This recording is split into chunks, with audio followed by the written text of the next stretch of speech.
Hi guys, today I have created this very simple effect, but the main thing is I have created lots of widgets to edit this effect, like color and like opacity, or lots of modules here, lots of widgets connected with the module setting of this particle effect. So let's check it out how I created this. So as you have seen the teaser of this effect, I have changed whole thing with this. You can increase drag, you can decrease the drag, all you can increase or decrease spawn rate also, and you can make it very different looking effect just to edit these things.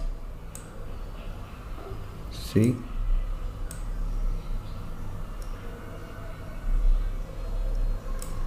and this is very simple effect and very simple this process to make these widgets here, very simple.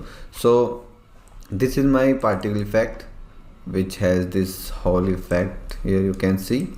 And if you'll see, I have user parameter, all the value that I want to change. So like spawn rate, you can see this spawn rate is connected with the user spawn rate.